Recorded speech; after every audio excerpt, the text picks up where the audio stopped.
people drive through and they say, oh, Iowa, it's so beautiful. And it's like, if you really knew, we can't drink the water, we can't breathe the air, you know, the soil's dead.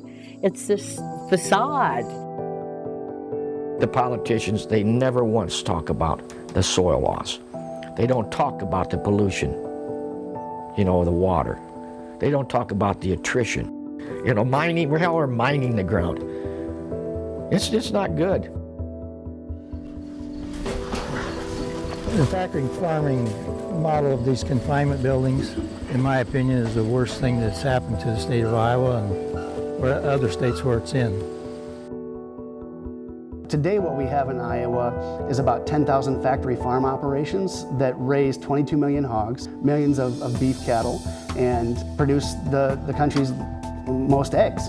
It just makes me cringe when Iowans talk about they're number one in soybeans, they're number one in hog production, they're number one in that. We're number one in sacrificing our land to agribusiness, to deplete our natural resources, to leave nothing here but a desert. We have a dominant system of agriculture in Iowa that is essentially monoculture farming. It's heavily dependent on chemical fertilizers and animal waste to fertilize farm fields that oftentimes are over-applied and end up running off into our waterways. Farmers in Iowa are constantly told that what they're doing is a good thing because they're feeding the world. They're not. The world is not eating these corn and soybeans. Most of the corn and soybeans grown here go to livestock feed, and a lot of the corn goes to ethanol production. Family farmers faced a choice. They either had to get big, grow their operations, or get out of farming. The impact that that's had on our rural communities is tragic.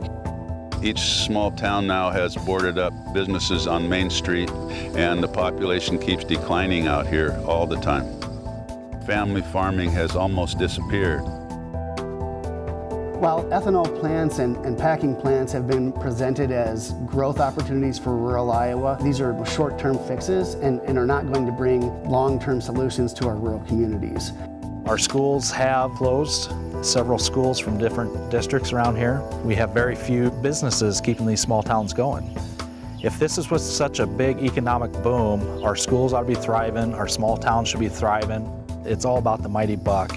Farmers in Iowa continue engaging in this monoculture cropping system, planting corn and soybeans year after year in rotation because they're trapped in a system that's dominated by big agriculture.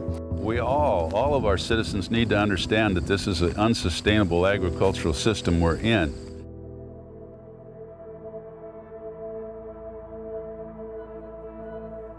What we're losing is very precious and important. We're losing the connection to the land, losing the farmer who farms that land and cares about community and cares about the food that grows. It's becoming much more just a business.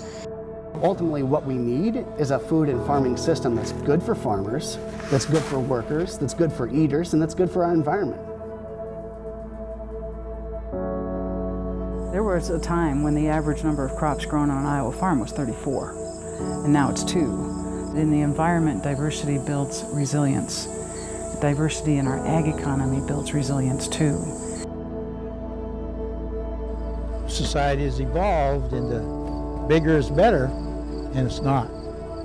It's dog eat dog, and we got to change that. We got to get back to more humanity. If we don't do something now to protect this land and make it available for the common good in Iowa, for better public health, for better soils, for better waters, for a better economy, then we're going to be hurting worse than we could ever imagine.